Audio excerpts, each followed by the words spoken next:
Waalaikumsalam. Sambil menunggu Pak Yunanto. Yuk, minum tak Oke. Pak Kapolri tadi sudah memberikan pengarahan belum? Iya. Kuliah. Saya belum buka. Mungkin nanti saya buka dulu, nanti Bu Lucy kasih pengarahannya. Nggih, monggo silakan. Baik, Assalamualaikum warahmatullahi wabarakatuh. Tanpa memperpanjang Waalaikumsalam. kalam, tanpa memperpanjang waktu, yang saya hormati Bu Lucy Andriani selaku dosen MIPOL dan juga selaku Dosen MIPOL pimpinan aja kami udah. Dosen dosen MIPOL aja MIPOL. ya.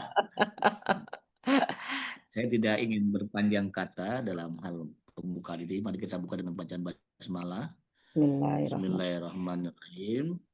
Untuk selanjutnya saya silakan Bu Lucy memberikan awal arahan sebelum Pak Prof Yunanto masuk dalam job ini. Silakan Bu Lucy.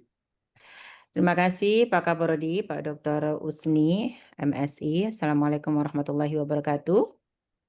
Selamat pagi Bapak-Bapak semuanya di awal Ramadan ini. Waduh, kita kan liburnya besok mulai Senin ya. Kemudian kita mau menyambut Ramadan. Sebelumnya saya mohon maaf lahir dan batin terlebih dahulu apabila selama ini saya memberikan materi atau pengajaran tidak sesuai dengan yang diharapkan. Setidaknya ilmu yang kami berikan, pengalaman yang kami berikan di dunia akademik bisa diterima dengan baik. Bapak Ibu, ini adalah inisiasi dari Pak Kaprodi untuk melakukan pendampingan penulisan publikasi ilmiah. Karena satu hal yang perlu kita pahami bahwa untuk program pasca sarjana, terutama magister dan doktor, itu memang berbeda dengan program S1. Level 8 dan 9 untuk KKNI, kalau 8 itu magister, kalau 9 itu doktor, itu meniscayakan ada transfer ilmu dari mahasiswa ke masyarakat umum. Artinya, semua gagasan keilmuan yang dipelajari di dalam perkuliahan, kemudian dinarasikan dalam bentuk riset, itu harus didiseminasikan atau dipublikasikan ke masyarakat umum. Bentuk publikasi itu banyak, ada dalam bentuk seminar, atau proceeding ilmiah, ataupun book chapter, ataupun jurnal ilmiah. Nah, dari 3 bentuk ini, untuk mahasiswa pasca sarjana harusnya sudah bisa memenuhi ya. Pertama, terkait dengan seminar. Biasanya mahasiswa juga bisa menyampaikan gagasannya melalui seminar-seminar yang sifatnya internal, lokal, ataupun nasional, bahkan internasional. Itu menjadi poin penting, karena nanti Mbak Mary itu juga akan meminta bukti diseminasi atau penyebaran gagasan itu ke masyarakat umum.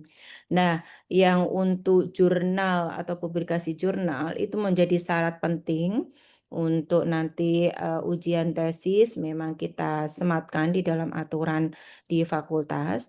Untuk itu kita belajar bareng-bareng begitu. Untuk S2 itu minimal ke Sinta 3 kalau memang itu jurnalnya di dalam negeri, atau untuk jurnal internasional. Jurnal internasional yang tidak bereputasi pun bisa kami terima. Karena kalau yang bereputasi tentunya harus ada hal-hal pakem yang harus dipelajari lebih detail begitu. Untuk itu coaching ini menjadi setidaknya langkah awal dari Pak Kaprodi untuk bisa mendorong supaya mahasiswa cepat menyelesaikan studinya. Apalagi untuk mahasiswa RPL ya, dalam waktu yang singkat mereka memang dituntut untuk running cepat begitu, karena dianggap punya pengalaman yang luar biasa. Jadi aplikasi-aplikasi yang sudah ada di dunia kerja itu setidaknya bisa dinarasikan dalam bentuk riset dan kemudian disampaikan dalam bentuk tulisan ilmiah juga untuk bisa menjadi fondasi perkembangan ilmu sosial dan politik ke depan. Itu harapan kami. Jadi ini bukan sebuah beban ya, tetapi setidaknya bagian dari proses pembelajaran yang ada di Universitas Muhammadiyah Jakarta. Prinsipnya Universitas Muhammadiyah Jakarta bersama dengan Pak Kaprodi dan juga dosen-dosen yang ada di FISIP itu mendampingi dengan penuh ya untuk publikasi ini, bisa ke dosen pembimbing akademik, dosen pembimbing tesis ataupun disertasi. Untuk ada catatan khusus memang di dalam aturan atau SK Dekan yang berlaku bahwa publikasi ilmiah yang diterbitkan dari hasil tesis atau disertasi itu wajib mencantumkan nama dosen pembimbing disertasi dan juga penguji tentunya. Tapi penguji tidak menjadi syarat utama, tapi dosen pembimbing disertasi atau tesis menjadi syarat ada di situ. Sehingga nanti itu menjadi klaim akademik yang bisa dipertanggungjawabkan. Begitu. Afiliasinya pakai email UMJ. Setiap mahasiswa pasca pasti sudah mempunyai email. Kalau yang belum mendapatkan email bisa menghubungi Bu Mary, nanti akan disiapkan. Sebenarnya sudah ada di Siakat itu, cuman namanya biasanya bukan nama mahasiswa tapi NPM. Karena NPM, maka kita harus merevisi kembali berbasis nama. Jadi kalau berbasis nama itu kan enak. Kalau NPM itu kan nggak jelas. Nanti kalau ada indexing atau pengisitasian dari karya kita, nanti kita tidak terakomodir dalam umj.ac.id begitu. Kontribusi indexing ini juga menjadi penting Bapak Ibu. Tulisan ilmiah dengan basis email umj.ac.id itu ternyata memberikan kontribusi kepada peningkatan webometrik. Webometrik inilah yang sering kali dijadikan ukuran untuk indeks universitas ranking ya, baik itu regional maupun internasional. Selain perankingan berbasis macam-macam indikator, ada yang green metric, ada yang macam-macam karya ilmiahnya, ada tata kelolanya dan sebagainya. Tapi setidaknya dengan upaya-upaya berkiblat kepada perankingan tersebut, sebenarnya kita berupaya untuk meningkatkan kualitas, bukan asal FOMO gitu ya, asal ikut-ikutan itu tidak sebenarnya. Tetapi justru itu yang menjadi pijakan bagi universitas luar negeri dan lainnya untuk bisa melihat sejauh mana sih tata kelola yang ada di Universitas Muhammadiyah Jakarta itu untuk bisa menghasilkan lulusan yang berkualitas begitu. Nanti bersama Prof Yun kita akan belajar bersama. Prof Yun sudah hadir belum nih, Pak Kapro? Sudah. Siap. Nah, begitu. Terima kasih Prof Yun. Sebenarnya tadi saya tanya ke Prof Yun ngasih materi apa ya gitu. Kemudian ada beberapa slide yang coba saya siapkan gitu. Tapi untuk mempersingkat waktu karena Prof Yun juga ada agenda jam 10. Mungkin Bapak Ibu ini pengantar dari saya. Nanti kurang dan lebihnya saya dan Prof Yun mungkin akan memberikan sedikit lah sharing apa yang sudah bisa kami lakukan, apa yang sudah kami terima, karena dosen juga mendapatkan workshop penulisan ilmiah itu, bahkan saya materinya juga banyak begitu. Tapi memang untuk dosen kriterianya jurnal internasional Q1, Q2, Q3 itu sedikit menjadi momok ya bagi kita. Apalagi Indonesia sendiri masih belum menyiapkan mesin atau istilahnya model yang bisa mengakomodir kebutuhan-kebutuhan publikasi yang berkualitas begitu. Akhirnya banyak terjadi sporadis di tingkat akademisi juga dalam publikasi ilmiah ini. Hal ini sudah banyak Bapak Ibu baca tentunya peringatan-peringatan dari Dikti terkait dengan profesor yang dicopot jabatannya karena plagiasi, kemudian karena jurnalnya predator dan sebagainya. Itu tantangan di dunia akademik. Saya kira untuk mahasiswa tidak sampai sejauh itu ya. Yang penting mahasiswa untuk S2 S3 ini bisa men-share gagasan atau inovasinya ke masyarakat dalam bentuk jurnal ilmiah dan menjadi pijakan bagi teman-teman lain yang menjadi mahasiswa baik S1, S2, ataupun S3 sebagai bahan kajian pustaka untuk membandingkan apakah penelitian ini sudah pernah dilakukan atau enggak, apa yang kebaruan walaupun novelty untuk S1 itu belum menjadi hal yang wajib, S2 pun novelty-nya juga bisa ditolerir dalam konteks ini, tapi untuk S3 tidak bisa ditolerir lagi ya kalau untuk S3. Nah, ini menjadi poin penting bagi kita supaya kita itu bisa melakukan riset itu tidak asal-asalan, tapi memberikan makna untuk perkembangan ilmu sosial dan ilmu politik, terutama ya lokal lah di Jabodetabek aja mungkin seperti itu, yang level jauh lagi ya regional maupun internasional. Mungkin itu pengantar dari saya, Pak Kaprodi dan juga Prof. Yun. Terima kasih atas kesempatannya. Saya juga akan mendengarkan, nanti kita bisa berdiskusi bersama. Saya akhiri, wabillahi taufiq wal hidayah. Assalamualaikum warahmatullahi wabarakatuh. Waalaikumsalam warahmatullahi wabarakatuh. Bu Lucy jangan kemana-mana ya, nanti slide-nya di setelah Prof. Yun ya. Baik, Siap. selanjutnya saya persilakan Prof. Yunanto.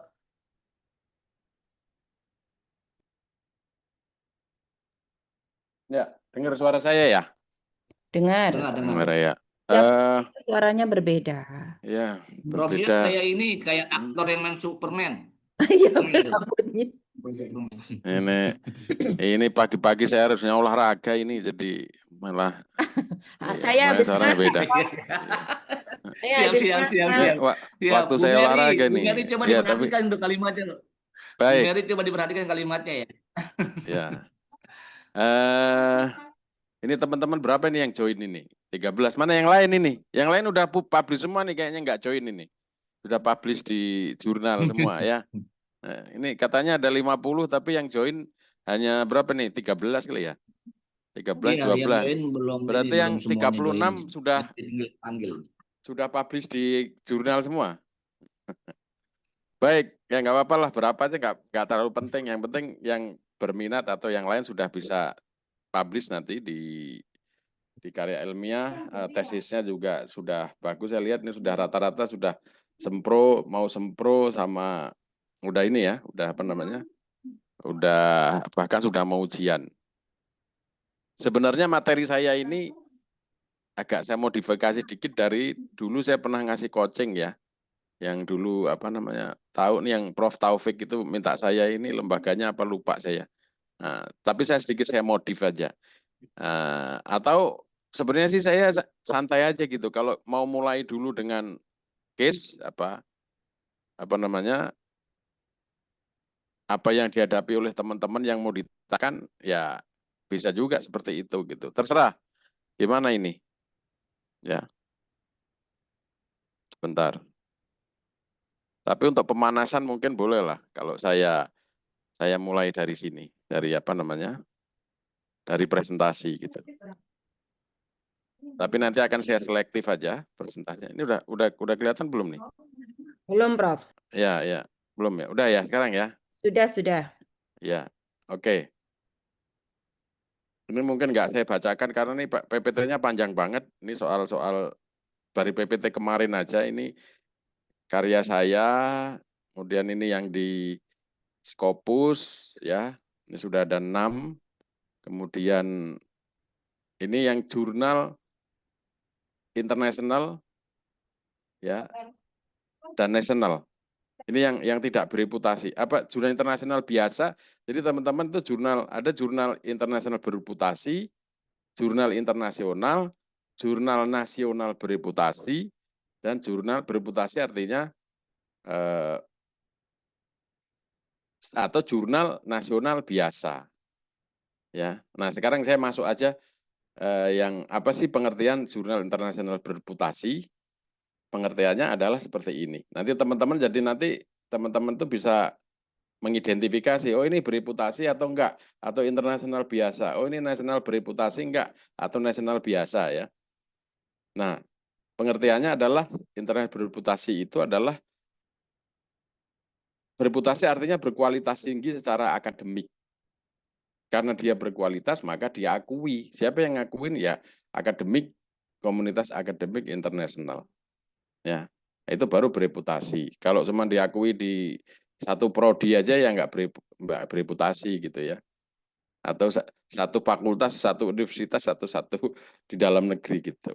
Nah, misalnya ini, karena dia bereputasi itu indikatornya antara lain dia masuk indeks Scopus.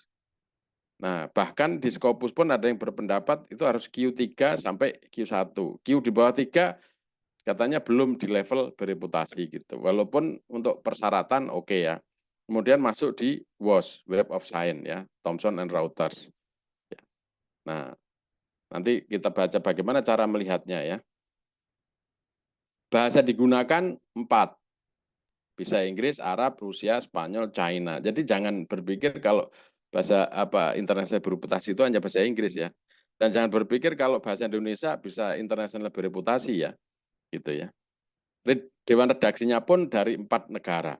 Jadi ini Pak Kaprodi, Bu Wade, kalau kita mau bikin jurnal yang nanti level internasional bereputasi, dari awal-awal cari redaksinya harus 4 negara.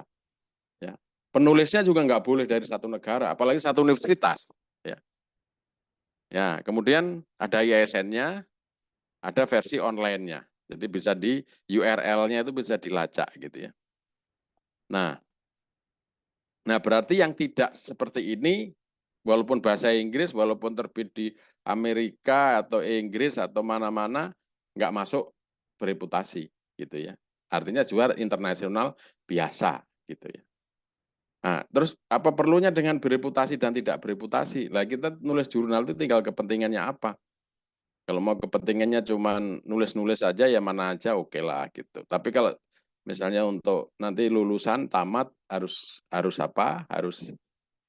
maksudnya harus di indeks tertentu ya harus mengikuti itu gitu ya. Nah, jurnal internasional yang tidak bereputasi tidak punya kuantil itu Q yang sering orang Scopus tuh baca Q1, Q2 itu namanya kuantil. Tidak ada di database Scopus maupun WOS, itu ada websitenya, tidak ada di DOAJ. DOAJ itu artinya Directory Open Access Journal, ya. Atau Copernicus pun nggak ada, ya. Itu tidak bereputasi. Nah, kalau nasional bereputasi gimana? Bahasa Indonesianya bahasanya bisa Indonesia atau PBB. Ada pengakuan resmi oleh pemerintah di mana? Di SINTA. SINTA itu singkatan Science and Technology Index. Ya, nanti ada portalnya SINTA itu bisa dilacak. Nah, nanti ada SINTA 1 sampai SINTA berapa? 6 kali ya. Nah, semakin nilainya kecil itu semakin bagus. Jangan keliru ya. Nanti wah SINTA saya banyak banget, 6 paling bagus ya, enggak gitu. Itu paling rendah itu ya. Gitu ya. Bisa dicek. Terus nanti juga masuk di database internasional by open access clarified. Nah, kalau SINTA 1 itu biasanya sudah masuk Scopus. Gitu. Dan itu pasti sulit gitu ya. Apalagi SINTA, ya saya punya pengalaman itu salah satu SINTA 1 di universitas, itu belum tentu setahun tuh direview itu. Gitu.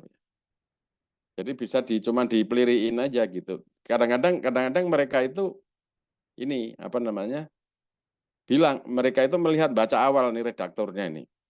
Wah, ini bagus nih. Tapi yang ngantri udah panjang banget gitu. Jadi nggak direview gitu. Tapi juga nggak ditolak gitu. Jadi kalau punya artikel kok didiemin aja lama, nggak ditolak, nggak direview, itu sebenarnya potensi untuk dipublish besar. Tapi untuk ke review itu ngantri. Karena apa? Ngantri di publishnya juga ngantri gitu. Ya, tapi kalau malah cepat, itu pertama kalau cepat diterima kok Q itu malah curiga. Ya, Scopusnya itu jurnal internasional kok cepat nerima, katanya Scopus itu harus dicurigain. Karena apa? Karena itu nanti potensi discontinue gitu. Atau cepat tapi cepat ditolak itu bagus gitu. Jadi misalnya dibaca wah ini nggak menarik, udah pulangin lagi. Berarti kita cari lagi jual ke tempat lain lagi gitu. Nah, jadi teman-teman kalau mau masuk ke jurnal baik nasional maupun internasional bereputasi itu pasti proses reviewernya agak panjang. Gitu. Panjang itu berapa? 3 bulan itu udah cepat. 6 bulan setengah, bisa 1 tahun, bisa lebih dari 1 tahun. Tergantung ini. Kalau cepat, ya cepat positif itu harus dicurigai, cepat negatif, ya berarti ditolak. Gitu. Kalau cepat positif itu berarti kalau internasional itu berpotensi discontinue. Nah, bagaimana indikatornya nasional bereputasi? Redaksinya dari berbagai universitas. Jadi tidak boleh hanya dari 1 universitas. Minimal 4 universitas di Indonesia. Terbitnya berkala dan rutin, proses review-nya tadi saya katakan ketat ya. Semakin tinggi cintanya semakin ketat, semakin lama. Nah, saya nggak tahu ini tadi Pak Kaprodi kalau untuk lulus MIPOL itu harus Sinta berapa itu? Nah, berarti kalau harus pakai Sinta, itu publikasinya harus direncanakan. Jangan ujuk-ujuk. Misalnya, sekarang udah mau ujian, publikasi belum, udah publikasinya, pakai Sintanya, Sinta yang susah. Nah, itu bisa nggak lulus-lulus itu. Mahasiswanya rugi, dari prodi juga rugi, karena itu nanti apa namanya KTW-nya kelulusan tepat waktu. Nah ini harus direncanakan benar. Jangan cita-cita tinggi, ya tenaga kurang, ya kan? Itu maksud saya. Nah ini saya barusan tadi di WA itu dapat ini nih, dapat angka kredit nih. Kalau nanti yang menjadi dosen itu tadi berbagai itu angka kreditnya beda-beda, ya. Jadi kalau Scopus Q1 dan BOS itu sampai 40. Ya. Non-Q dan BOS 30, ada non-Q juga. Nah, tadi saya bilang kan, jadi yang berkualitas tinggi itu Q1 sampai Q3. Kalau Q4 semakin banyak itu non-Q, tapi tetap Scopus. Nilainya pun juga kurang 10. Sinta 1 sampai 2 itu 25 ya. Terus 34 20, EBSCO 20, Copernicus ya. 20, Sinta 56 ada juga nilainya gitu 15 ya, nilai hiburan lah gitu ya. Garuda non Sinta yang jurnal nasional biasa 10 gitu. Nah, ini pengetahuan aja teman-teman. Nanti kalau untuk lulus ini kalau yang mau jadi dosen mesti ngerti kayak begini-begini teman-teman.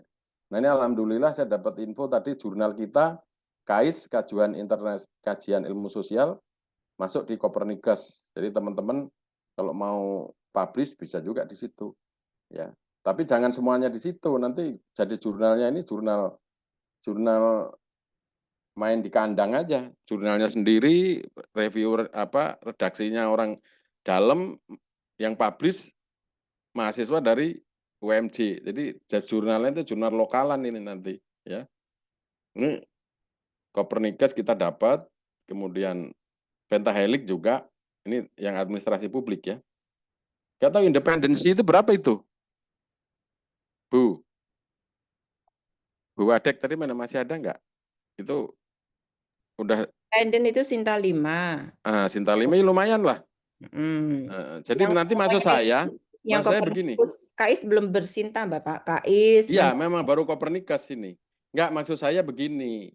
Pak Kaprodi itu yang sudah waktunya publish itu dibagi, nanti dibikin itu matrik. Misalnya, ini siapa yang datang ini? Pak Darman ya, ada Edi Malisan. Temanya apa? Dibikin list. Nah, ini nanti masuk di internal.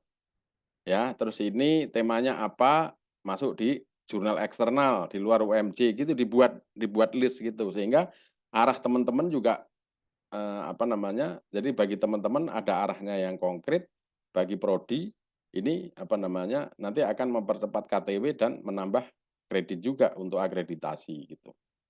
Jangan dibiarkan aja masing-masing, nanti bisa sampai setahun nggak ada progres apa-apa. Nah, setelah dibuat matrik, nanti dosen pembimbingnya ya membantu gitu untuk bisa masuk sesuai dengan metrik tadi gitu ya. Nah, kemudian pengertian, nah teman-teman ini saya lanjut dulu ya. Jadi ada jurnal yang disebut open access. Apa sih open access? Ya, mungkin kalau dosen udah tahu ya, tapi kalau open access mungkin teman-teman ini perlu tahu ya. Jadi open access artinya kalau mau membaca artikel itu gratis, nggak usah bayar gitu.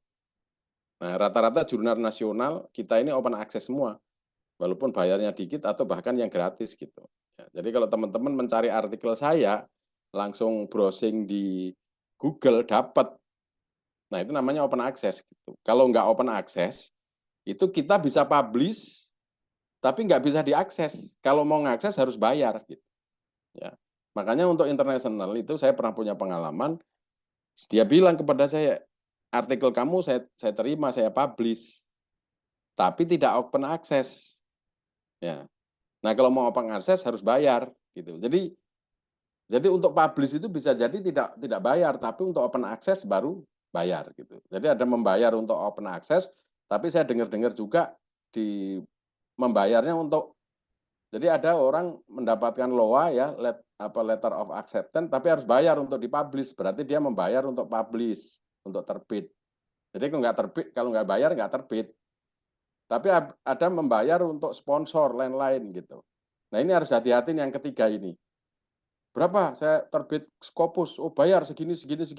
Belum LOA, belum apa-apa sudah berani kayak gitu. Itu berarti cari Scopus yang gampang dan potensi discontinued. Kalau duit udah hilang, kemudian itu discontinued, ya kita hilang gitu. Ya, pengertian open access artinya bisa mengakses siapa saja tanpa bayar. Nah, kalau harus bayar karena misalnya harus langganan kepada jurnal itu, berarti jurnal itu artikel Anda tidak open access. Dan nanti untuk yang open access bisa dicek di DOAJ ini, Directory Open Access Journal. Nah, pasti di situ nanti tercantum ya. Nah, cara melihat tadi juga harus dicek, bisa di Simago Journal Rank atau disebut SJR. Nah, nanti untuk syarat-syarat yang dosen ini, untuk syarat-syarat itu biasanya ada SJR-nya berapa gitu ya. Nah, citasinya tadi nanti menentukan kuantil atau Q. Q1 berarti paling baik, Q2, Q3, Q bawah itu berarti urutannya semakin kualitasnya semakin rendah. Gitu. Karena kuantilnya rendah gitu. Mungkin gitu aja yang perlu kita ketahui gitu ya. Nah, kalau SJR itu semakin tinggi itu semakin sulit. Ya. SJR 1.0 aja itu udah tinggi untuk ilmu sosial ya. Maka yang disyaratkan bahkan untuk guru besar sekalipun yang disyaratkan itu cuma 0,1 bukan 1,0, 0,1. Jadi 0,2, 0,3 itu sudah bagus ya. Nah, itu. Nah, ini kuantil tadi. Yang paling bagus ya Q-nya paling rendah, nilainya paling ini ya. Begini pakai HP, makan biasa saja. Halo, tolong ya. Nah, selain tadi Q, juga nanti cek jurnal itu statusnya di Scopus Preview. Masih lanjut atau sudah diskon ya. Jangan kita karena ditawarin semangat gitu ya, terus langsung ini bayar-bayar pula gitu. Ternyata ketika dicek di preview sudah discontinued gitu ya. Nah, kalau jurnal nasional yang bereputasi pun harus dilihat di Sinta Score. Nah, ini yang harus diwaspadai nih ya, jurnal nih. Jadi kalau misalnya ada ya, artinya kalau jurnal internasional kita jangan keburu nafsu. Misalnya ada orang kirim email nawarkan penerbitan cepat, agak memaksa, bahkan mungkin masuk melalui spam ya. Terus dibilang, wah reviewnya cuma seminggu, biayanya negosiasi, ya. Situ base-nya nggak jelas misalnya. Nah, terus juga dilihat nanti di Scopus Preview-nya itu kalau belakang-belakang itu dia terbitnya banyak. Misalnya dulu cuman berapa gitu, misalnya 3 tahun sebelumnya itu cuman 10, 15, sampai 20 gitu, tapi 1 tahun terakhir itu sudah ratusan artikel yang diterima, nah itu dicurigai itu akan discontinue, itu punya potensi discontinue ya. Jadi jangan, harus dicek lebih lanjut gitu maksud saya. Nah, lalu menulis itu gimana sih gitu ya. Nah, ini mungkin agak perlu sedikit logiknya dulu ya. Nah, teman-teman ini walaupun mungkin di metodologi penelitian mungkin sudah diajari, tapi kita review sebentar. Jadi kalau publikasi ilmiah, jadi publikasi itu tidak harus ilmiah. Ada publikasi ilmiah, ada publikasi umum, ada publikasi provokasi juga, ada publikasi tulisan yang politis. Lalu bedanya apa? Nah, kalau publikasi ilmiah itu misinya adalah untuk mencari kebenaran akademis, academic truth. Ya, maka dia juga berbasis data. Nah, pengumpulan data di metodologi kan sudah diajari, ada kualitatif, kuantitatif kan gitu. Kenapa harus ada data? Nah, untuk politik itu harus ada istilahnya theoretical driven. Jadi teori driven. Jadi setiap tulisan itu harus ada teorinya. Jadi analisa kita nanti harus didasarkan pada teori yang kita gunakan. ya sebagai analytical frame, kerangka kita melakukan analisa. Jadi, nih saya sampaikan nih posisi saya. Kalau kita nulis baik tesis maupun jurnal, jangan pajangan teori di situ. Karena ada yang biar dikira pintar sekali gitu ya. Semua teori ditaruh di situ. Jadi kayak etalase teori. Nggak perlu gitu. Jadi 1-2 teori, tapi teorinya itu nanti digunakan untuk kerangka analisa. Nah, nanti harus konsisten di analisa sama di teorinya itu harus konsisten. Jangan teorinya so abrek-abrek, ya, tapi nggak dipakai untuk analisa. Buat apa? Gitu kan. Kemudian metodologinya juga, metodologi structures in data collecting dan data analysis. Jadi metodologinya juga terstruktur di dalam pengumpulan data dan analisa data. Jangan misalnya di metodologi semua ditulis. Wah, pertama pakai dokumen, kedua wawancara, ketiga observasi, keempat survei, semua ditulis, kualitatif, kuantitatif ditulis. Itu sama dengan tadi teori banyak banget digunakan. Tapi begitu dilihat di analisa, mana data yang diambil dari wawancara, mana data yang diambil dari observasi, mana data yang diambil dari dokumen sekunder. Nggak ada. Datanya cuma 1, sekunder semua, tapi di metodologinya ditulis ada wawancara, ada apa. Berarti itu nggak boleh, nggak benar. Gitu ya. Lalu koheren, sistematis, logis. Ya. Nah, konklusi itu artinya apa? Itu menjawab riset question. Jadi nanti di konklusi itu bukan summary, tapi menjawab riset question dan menjawab riset objektif. Itu harus koheren. Gitu ya. Jadi sebenarnya nulis jurnal sama nulis ini itu nggak beda, cuman versinya itu lebih kecil gitu ya. Nah, sekarang kalau publikasi non ilmiah apa? Misinya aja udah beda. Yang nulis itu, kalau tadi kebenaran ilmiah itu kebenaran akademik, kalau non ilmiah itu yang nulis itu punya kepentingan, ingin mempengaruhi Anda. Jadinya tulisan itu provokasi, ya kan? Isinya opini, nggak ada datanya. Kayak tulisan koran itu ya. Koran aja kalau wartawan mungkin banyak datanya gitu, cuma nggak disusun gitu. Atau imajinasi, khayalan penulisnya aja gitu. Makanya lihat tuh. Contoh mungkin nggak tulisan kalau teman-teman lihat di di medsos itu, lihat aja mana tukang ngomong yang akademis, mana tukang ngomong yang tukang opini, yang hanya imajinasi, bahkan provokasi. Nah, kita sebagai akademisi harus bisa melihat itu ya. No teori, tidak ada teorinya juga untuk kerangka analisanya. Metodologinya nggak jelas. Bahkan di situ imajinasi, provokasi, bahkan kalau orang provokasi berarti rekomendasinya itu kuat. Karena provokasi itu orang itu pengen yang baca, yang dengerin itu ikut kita. Gitu. Makanya harus begini, harus begini. Ya. Gitu salah, gini benar. Tapi tidak ada data, tidak ada teori yang digunakan.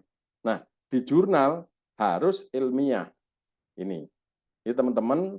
Nah, saya kira di metodologi penelitian sudah dijelaskan di dan di tesis yang sudah nulis tesis sudah ada. Ini semua sudah ada. Nah, penelitian juga ini teori saya ya, yang saya kembangkan. Mungkin saya lupa sebenarnya ini saya kembangkan dari dulu waktu saya belajar. Cuma ini teorinya siapa itu lupa saya karena saya udah nggak ngajar metodologi, jadi nggak nyari-nyari lagi. Jadi penelitian itu ada 3 jenis. Ya. Pertama yang akademis, kedua penelitian yang sifatnya itu policy, kebijakan, ketiga penelitian biasa aja. Ya, nggak ada teori, nggak ada kebijakan. Misalnya yang akademis ya yang kita lakukan ini, ada teorinya, ada metodologinya, analisisnya kuat, kesimpulannya juga bagus, artinya sesuai dengan teori, sesuai dengan metodologi, sesuai dengan datanya gitu ya. Nah, di sini setelah kesimpulan apakah harus rekomendasi? Kalau saya itu optional. Boleh ada, boleh enggak. Gitu ya. Nah, jadi ini akademis. Kalau policy gimana? Kalau tulisan yang sifatnya policy, yang nanti produknya itu adalah policy brief, ya, atau policy analysis atau monograf, itu yang pertama dia harus ada kejelasan policy problem, clarity of policy problem. Masalahnya apa? Saya mau nulis tentang demokrasi. Masalah demokrasi di Indonesia apa? Jadi clarity of problem. Nah, kemudian clarity of policy framework. Kalau sudah ada problemnya, Lalu kerangka kebijakan apa? Emang Indonesia negara demokrasi misalnya? Oh ya, ada kebijakan nggak? Ada dong. Ada undang-undangnya nyuruh pemilu, ada pemilihan langsung, ada apa, ada kebebasan berbicara, ada undang-undangnya, gitu ya. Nah, baru nanti kita lihat gap-nya. Faktanya sesuai nggak? Gitu. Nah, kalau tadi ada problem, analisisnya apa? Sebab problemnya apa? Nah, di situ konseptual dan teoretikal boleh saja, tapi menurut saya nggak harus, itu optional gitu ya. Karena biasanya policy itu hanya pendek, tulisannya nggak setebel tesis atau disertasi. Ya paling bahkan kalau pejabat-pejabat itu nggak mau baca nggak lebih dari 5 halaman. Ya. Nggak lebih dari 5 halaman. Makanya kalau 5 halaman itu 3 halaman ini isinya pajangan teori, ya nggak masuk gitu. Nah, rekomendasinya pun harus nanti analisisnya kuat, maksudnya oh ini problemnya, oh ini policy-nya, oh akhirnya nanti kita analisisnya di situ. Kenapa problem itu terjadi, detail problemnya bagaimana, policy-nya seperti itu, terus strong recommendation. Ya, rekomendasinya harus kuat. Nah kalau di sini policy research itu harus kuat rekomendasinya. Tapi kalau akademik itu tadi kuat di analisisnya. Bagaimana fakta ini nyangkut ke teorinya gitu. Nah, kalau engineering research itu penelitian biasa. Misalnya kita akan mengatakan berapa orang sih orang miskin di Cirende gitu ya. Kita teliti aja. Nggak usah pakai policy-nya di situ, nggak usah pakai teorinya di situ, nggak usah gitu ya. Berapa pelanggaran HAM di Indonesia misalnya. Ya. Nah, tapi nanti temuannya itu disusun jadi strong ya. Ya, kesimpulannya juga strong. Nah, rekomendasinya ya boleh ada boleh enggak karena engineering tadi mau untuk apa gitu, karena biasanya cuma ingin tahu saja ya. Nah, menulis publikasi itu ilmiah itu seperti apa sih? Sebenarnya menurut saya itu sama saja ya dengan buat skripsi, tesis maupun disertasi. Jadi kalau kita mau nulis publikasi di jurnal itu mirip-mirip sebenarnya dengan menulis skripsi, tesis atau disertasi. Nah, kalau skripsi, tesis, disertasi itu versi besarnya. Kalau artikel jurnal itu versi lebih kecil atau summary dari skripsi, tesis, disertasi. Tetapi untuk menulis artikel jurnal tidak harus bikin skripsi atau tesis atau disertasi dulu gitu. Cuma skripsi, tesis atau disertasi bisa dibuat artikel jurnal. Jadi kalau sekarang ini tadi Pak Kaprodi sama Bu Wadek, ini mahasiswa kita MIPOL ini yang belum nulis publikasi jurnal berapa? Dilihat. Tapi draft tesisnya sudah gampang sekali itu. Itu 1-2 hari juga selesai. Karena artikel di tesisnya sudah jadi gitu ya. Nah, versi lebih kecilnya lagi sebuah skripsi atau tesis biasanya ada kesimpulan. Nah, itu kesimpulan itu dia cakupan dari tesis, disertasi sama skripsi. Atau bisa di luar negeri sering juga disebut extended abstract ya. Jadi abstrak yang diperluas. Kalau abstrak itu biasanya kan 250, 300 kata gitu. Kalau extended bisa 1 halaman gitu. Atau bisa sebesar kesimpulan ya, 1-2 halaman gitu ya. Nah, kalau abstrak kan versi kecilnya dari tadi dari artikel jurnal atau ini gitu. Nah, atau skripsi atau tesis itu. Jadi kalau kita mau lihat skripsi atau tesis itu lihat dulu abstraknya. Setelah lihat abstraknya, lari dulu ke kesimpulannya, gitu. Baru setelah lari kesimpulannya kita naik lagi, apa namanya, mana teorinya, mana datanya, mana analisisnya, gitu ya. Nah ini teman-teman nanti kalau misalnya mau melihat jurnal juga sama, ya. Untuk misalnya kalau mau cari, apa namanya, cari sebagai literatur review, walaupun sudah ada Mendeley dan lain sebagainya, ya. Gitu. Nah policy brief tadi saya katakan, ya tadi lebih ringkas. Nah, lalu bagaimana cara memilih jurnal? Ya, yang pertama lihat aim and scope dari jurnal itu. Cocok nggak dengan artikel yang akan kita kirim? Ya, misalnya satu contoh saja. Ini pengalaman saya. Ya, saya dulu masuk di Scopus Q2. Ya, di Web of Science juga SJR-nya 0,3. Nah, sebelum nulis saya lihat. Ini, The Asian Journal of Comparative ini adalah jurnal komparatif bla bla bla bla bla bla. Terus the journal cover mencakup apa? All topic in this field. Apa misalnya political behavior, political leadership, institution and regime, State and Civil Society, tapi coverage-nya di Asia. Nah, saya langsung melihat, oh, artikel saya ini apa? Oh, kaitan dengan political behavior, gitu kan? Atau political conflict gitu. Wilayahnya mana? Papua. Ya udah, masuk Asia. Berarti ini masuk, ya, sebentar ya. Halo? Ya. Oke. Ya, ya, ya, ya. Ya. Ya, sorry ini lagi di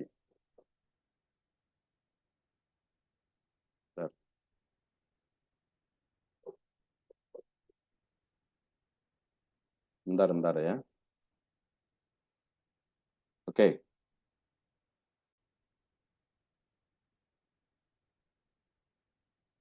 Nah, dari mana ya? Kemudian tadi ya, selain kita melihat memperhatikan aim scope-nya, kita perhatikan juga lihat langsung ke pedoman penulisan atau author guide. Di situ akan ditentukan nanti cara yang dibilang selingkungannya kayak apa, angle-nya kayak apa. Selingkungan ya, bukan selingkuhan ya. Selingkungannya seperti apa di situ. Jumlah katanya berapa, metode. Bukan rental juga ya, Prof ya? Apa? Bukan rental juga ya? Bukan rental juga ya? Itu urusan Pak Kaprodi itu, maaf, bukan urusan gua. Iya. Jadi salah. Jadi di situ nanti ditentukan jumlah katanya berapa, terus macam-macam lah detailnya, cara menulisnya gimana ya. Bahasanya tentu harus baik. Nah, ini kalau kaitan dengan bahasa Inggris, pengalaman saya, kalau untuk jurnal nasional aja cukup ya orang pakai AI Translate atau Google Translate ya, tapi kemudian dikontrol dengan Grammarly.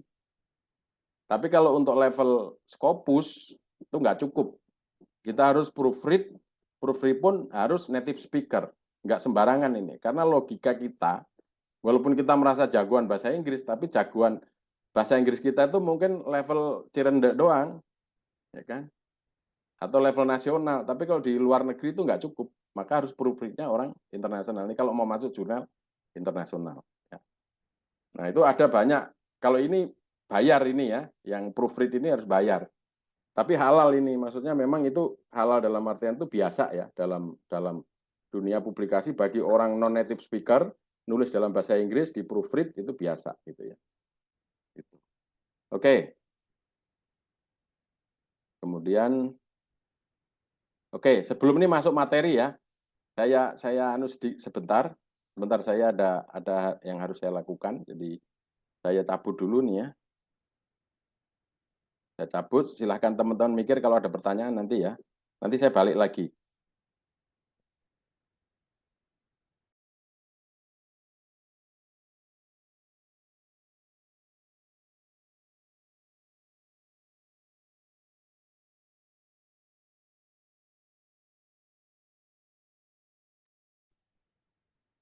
Pak Ketua dipimpin dong Pak Kaprodi.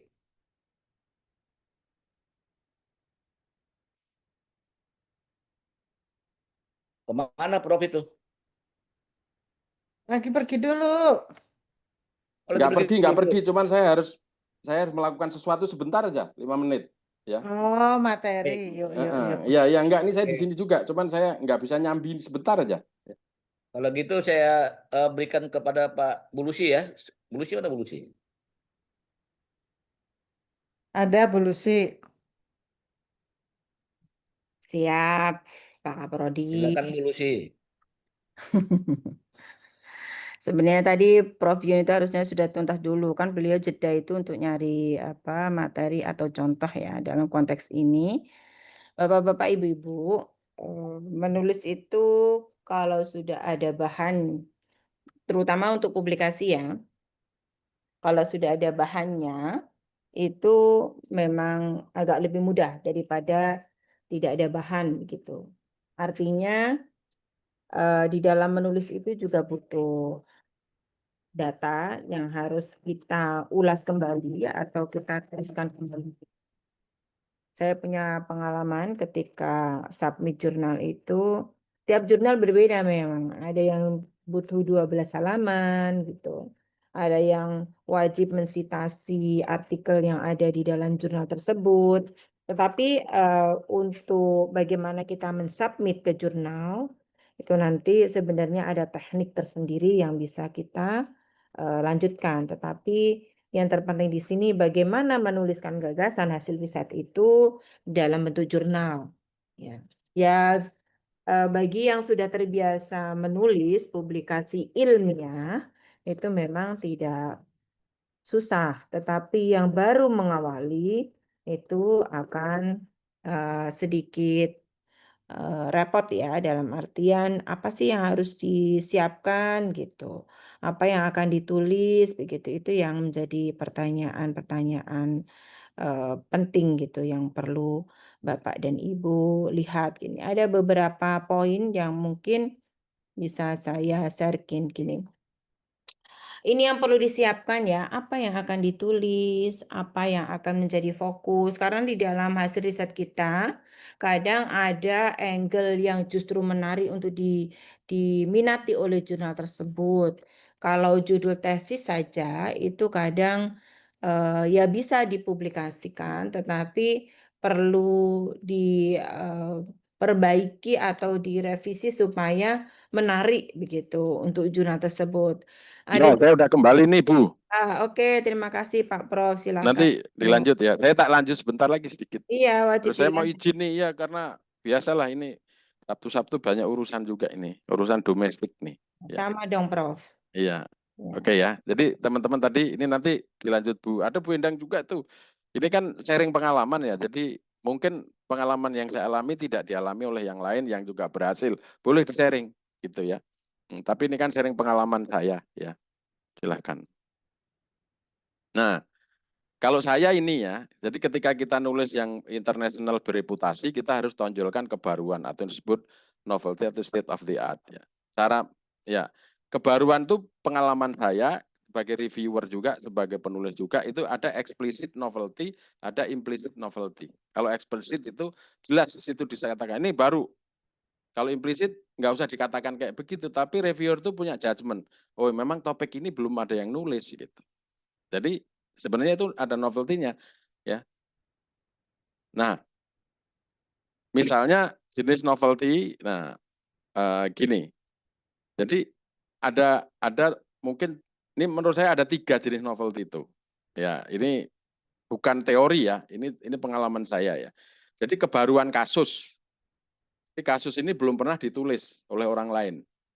Misalnya pilkada, orang nulis di pilkada Papua, pilkada mana, saya mau nulis di pilkada yang belum ditulis tadi. Di kabupaten mana gitu, itu kebaruan kasus. Teorinya mungkin sama gitu ya. Nah, yang kedua kebaruan teori. Nah, biasanya kita pakai teori siapa gitu ya. Nah, kita challenge teori itu. Kita buktikan bahwa teori itu nggak bisa di dalam kasus yang kita teliti. Di sini nggak harus pakai tambahan variabel apa gitu.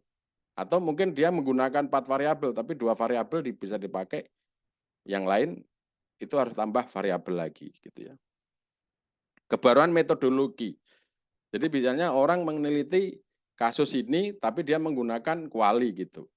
Terus ada peneliti yang suka kuanti, di challenge tuh kuali itu dengan survei. Ya, mungkin temuannya bisa sama, bisa beda gitu. Tapi metodologinya beda. Gitu. Mungkin teorinya sama gitu. Ya.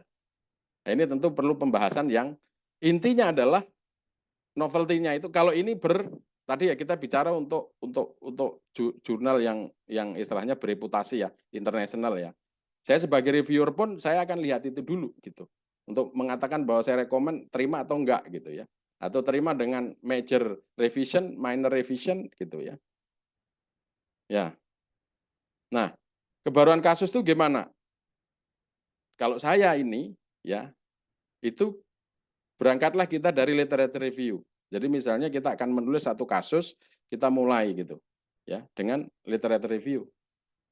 Jadi misalnya mau nulis tentang pilkada, ya kita bilang wah pilkada itu menarik karena sekarang ada isu pilkada itu mau, kalau selama ini pilkada itu dengan apa pilpres langsung, tapi ada statementnya Pak siapa Prabowo atau siapa pilkada mau di perwakilan DPRD, kan menarik itu, kasusnya baru, ini baru gitu kan.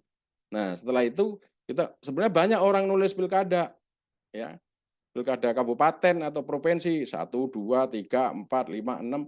Tetapi kabupaten yang saya mau tulis ini belum ada yang tulis nih. Nah, kelihatan banget bagi reviewer itu, wah ini novelty nih, gitu ya. Nah, ini seperti yang saya lakukan ketika saya nulis di Asian Journal of Comparative Politics, saya nulis tentang politic of labeling ini ya. Ini yang ini saya juga menggunakan strategi itu ya.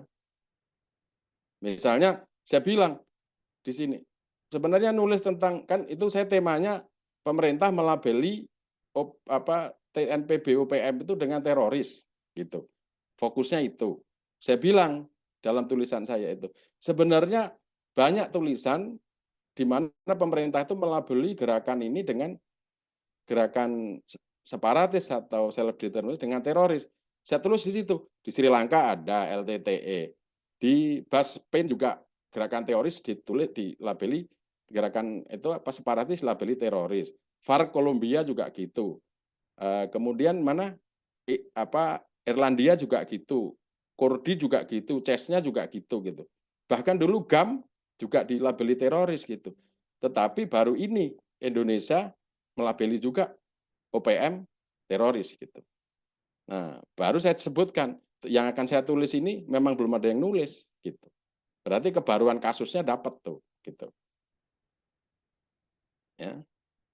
Nah, kalau kebaruan teori gimana?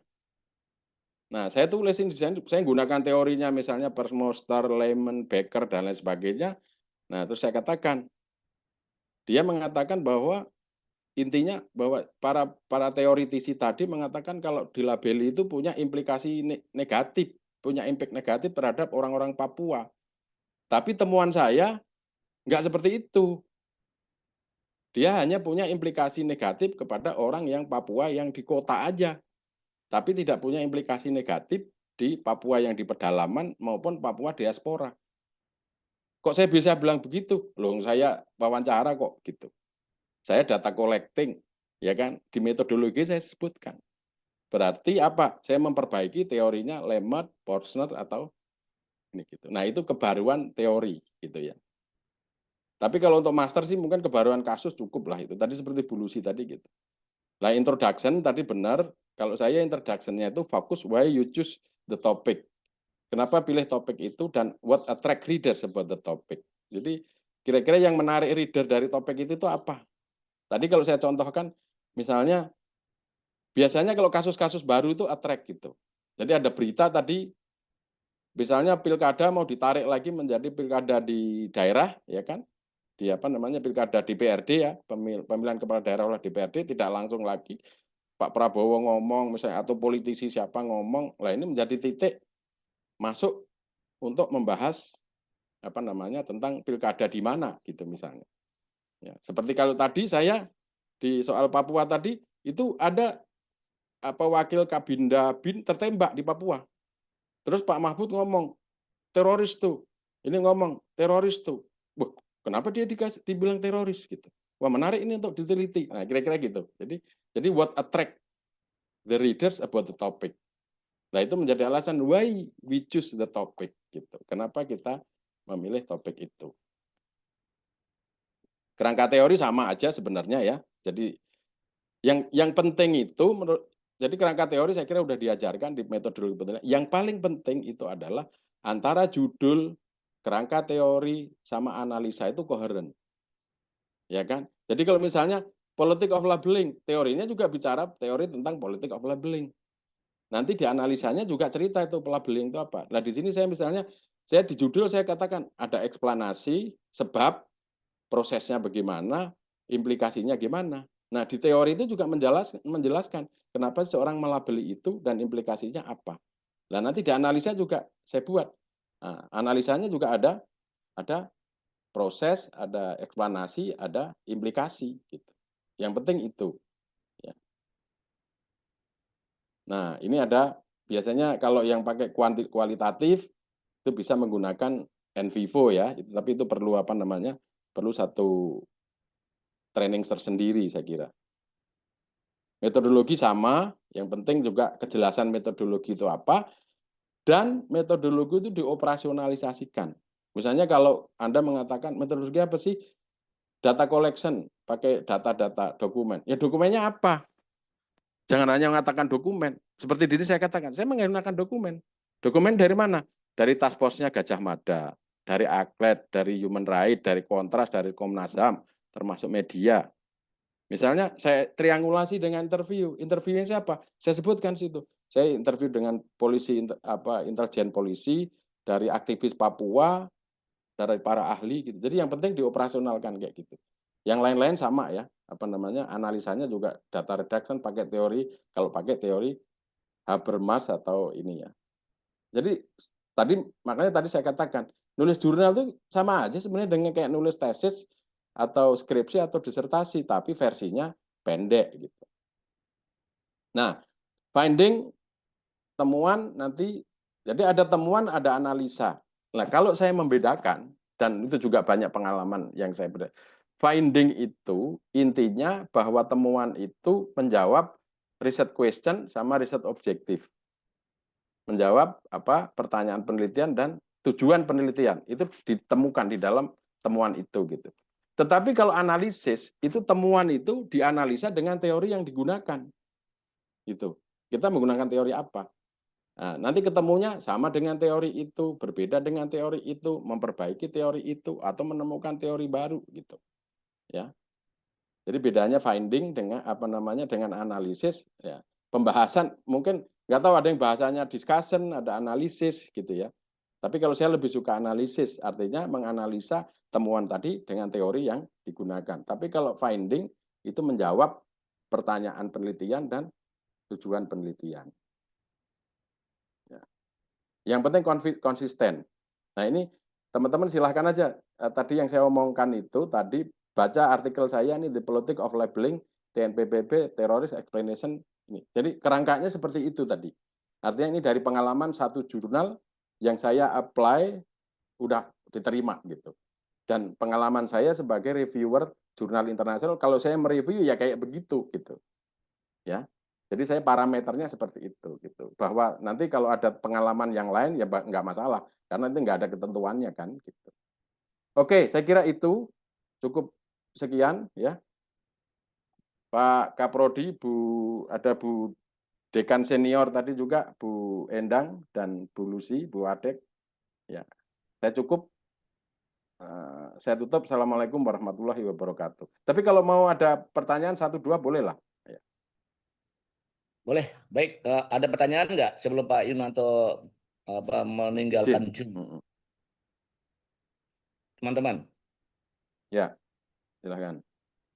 Kalau nggak ada, nanti kita langsung bikin kelompok saja ya Pak Yun ya. Iya. Terkait dengan coaching ini, di sini ada 4 dosen. Nanti semua mahasiswa akan diberikan pembimbing untuk jurnalnya. Ya, izin Pak, saya mungkin nanti kan nggak bisa ikut, tapi yang bimbingan saya boleh nanti japri-japrian. Ya, kita ada forum lain. Nanti baik, nanti saya buatkan keputusannya ya, surat keputusannya, surat secara formalnya lah gitu loh Bang Prof. Jadi mereka sudah kita arahkan untuk coaching jurnalnya, pembimbingnya ada Bu Lucy, ada Bu Endang, ada Pak Asep nanti. Jadi saya mengatur saja, saya nggak usah membimbing nanti. Oke Gitu. ya. Kalau nggak ada, Oke, saya baik, izin ya. Prof. Makasih ya Prof ya. Ya, selamat bekerja Bapak Ibu, para dosen dan juga teman-teman semua. Semoga sukses, dan yang belum publish langsung segera loa dan publish ya. Baik, Assalamualaikum warahmatullahi wabarakatuh. Selamat puasa ya Prof ya. Mohon maaf lahir batin nih Prof. Mohon maaf lahir batin Prof. Iya, sama-sama. Baik, selanjutnya saya persilakan Bu Lucy. Terima kasih Pak Kaprodi. Sebenarnya saya hanya mengantarkan saja tadi, tapi ada beberapa slide yang mungkin bisa kita jadikan sharing ya, tambahan. Tadi sudah jelas apa yang disampaikan oleh Prof. Yun, bagaimana cara kita memilih jurnal yang terakreditasi. Ini khususnya sebenarnya untuk dosen dan S3 nih, ya, kalau Prof. Yun tadi, karena acuan atau yang diarahkan Prof. Yun tadi untuk publikasi yang pada jurnal bereputasi internasional begitu. Tapi memang benar internasional maupun yang nasional prinsipnya sama. Jadi bobot penulisan itu atau cara menuliskan caranya terutama itu sama. Tetapi bobot atau intensitas citasi itu yang membuat kuartil tadi loh yang membuat sebuah jurnal itu punya pembobotan yang berbeda. Semakin banyak disitasi atau dibaca orang, maka jurnal tersebut semakin punya tingkatan yang lebih tinggi gitu dan punya reputasi yang bagus begitu. Kalau sudah punya reputasi bagus, akibatnya lagi ketika mau submit ke sana itu akan susah karena satu jurnal itu setiap publish itu juga dibatasi gitu. Misal satu jurnal itu untuk volume 1 12 paper, konsisten harus 12 paper terus. Satu tahun misal terbit 3 kali 12 paper masing-masing volume, ya 12 terus. Tidak boleh kemudian 12, 200, kemudian 100, 10 yang tadi disampaikan oleh Prof. Yun, itu bisa sebagai ciri jurnal predator kalau dalam konteks jurnal internasional. Jadi kalau mau ngecek bisa dicek di Simago, kuartilnya berapa, kuartil itu dampak atau impact dari itunya, citasinya begitu, akhirnya itu yang menaikkan skor jadi Q1, 2, 3, dan 4. Bapak Ibu, saya lanjutkan tadi, saya izin sharing saja ya, ini yang punya prestasi banyak untuk publikasi selama ini memang masih kita itu. Bapak Ibu, ini ada beberapa hal yang perlu kita ingat bahwa sebelum menuliskan publikasi itu ada beberapa pertanyaan. Apa yang akan kita tulis? Tadi sudah saya sampaikan, setiap hasil riset itu tidak serta-merta judulnya juga sama dengan hasil riset itu untuk kita publikasikan. Bahkan satu riset itu kadang bisa menjadi 2 atau 3 publikasi jurnal tergantung perspektif atau apa judul tema yang kita mau jadikan paper untuk publikasi jurnal ilmiah. Misal kasusnya satu, kemudian kita mau menjawab permasalahan ada 2, masing-masing masalah bisa kita jadikan pijakan untuk menuliskan satu paper gitu, sehingga 2 masalah itu bisa menjadi 2 paper. Tetapi juga tentunya ini juga nggak mudah karena yang ditampilkan di sana juga harus ada data tambahan atau data pendukung sehingga data di paper 1 dan 2 itu tidak berkelindan yang dekat banget begitu, tetapi ditambahkan dengan data-data yang lain yang mendukung sesuai dengan perspektif dan teori yang dipakai. Kemudian apa yang menjadi fokus? Ini yang seringkali kita bertanya ya. Dalam menyusun riset pun apa yang menjadi fokus kita ya gitu. Apa masalahnya gitu. Kadang mahasiswa mencari masalah, tidak ada masalah pun diteliti gitu. Pernah ada juga tidak ada masalah diteliti. Misal ada partai politik yang memenangkan suara paling banyak gitu. Itu diteliti juga. Terus apa yang perlu, apa keanehannya ketika mereka mendapatkan suara terbanyak itu? Bukankah itu sebuah hal yang tidak perlu, tidak ada pertanyaan-pertanyaan yang selanjutnya yang bisa kita jadikan justifikasi bahwa ide itu penting atau tema itu penting. Nah, seperti itu. Kemudian ada yang kadang fenomena ini kita anggap unik, tetapi ternyata misal ada kajian yang mengambil studi kasus. Kita menganggap itu kasus, tetapi ternyata tidak punya track record yang bisa menjustifikasi bahwa itu kasus dalam konteks itu. Jadi ini yang seringkali mahasiswa tuliskan dalam judul proposal penelitian. Kemudian yang selanjutnya yaitu bagaimana cara menyelesaikannya, metodenya apa yang kita mau selesaikan di situ. Tentunya metode penelitian itu kan sudah menjelaskan bahwa ada kualitatif, kuantitatif, dan mixed method, gitu kan. Itu adalah metode yang kita mau gunakan untuk menyelesaikan masalah yang kita rumuskan, gitu. Jadi setiap metode itu punya konsekuensi tertentu. Dan setiap judul atau masalah juga berdampak pada kesesuaian metode apa yang akan kita gunakan. isu yang kita ambil yang sebenarnya itu menggunakan metode yang sifatnya kualitatif ya, jenisnya kualitatif, tentunya akan lebih optimal data yang dihasilkan nanti di lapangan daripada nanti kita menggunakan metode penelitian yang kuantitatif. Ini pun harus kita lihat berbasis pada variabelnya. Kalau variabelnya cuma satu, kita tidak bisa juga menggunakan metode penelitian ini dengan jenis kuantitatif gitu. Karena kuantitatif juga meniscayakan minimal 2 dan ada saling berpengaruh antara variabel satu dengan lainnya. Kemudian yang selanjutnya apa yang ditemukan? Kita mau nyari apa sih? Kalau di dalam kode riset kan sudah ada biasanya preposisi dan hipotesis itu yang sebagai pijakan kita. Untuk apa sih yang akan kita temukan gitu. Kemudian yang di sini maknanya, kemudian siapa yang membantu dan sebagainya. Itu yang perlu kita juga perhatikan. Pertanyaan-pertanyaan yang ada di samping ini itu akan terjawab pada konteks makalah yang akan kita susun.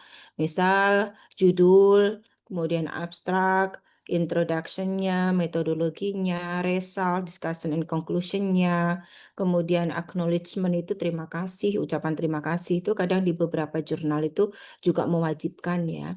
Terima kasih kepada yang mendanai riset, misal terima kasih yang sudah melakukan pendampingan dalam penulisan, terima kasih kepada supporting system yang lain yang sekiranya sampai jurnal itu paper itu publish itu juga ada yang mewajibkan seperti itu. Kemudian ada citasi atau referensi yang memang dipakai. Jangan sampai mencantumkan referensi tapi di kutipan tidak ada, itu juga tidak diizinkan. Kemudian appendix. Di sini ini kebetulan saya itu ada punya beberapa buku pendampingan jurnal ya, walaupun sebenarnya saya juga proses penyusunan jurnal itu gak gampang. Saya beberapa kali submit, kemudian dari reviewer juga sering juga mendapat penolakan, terutama yang internasional.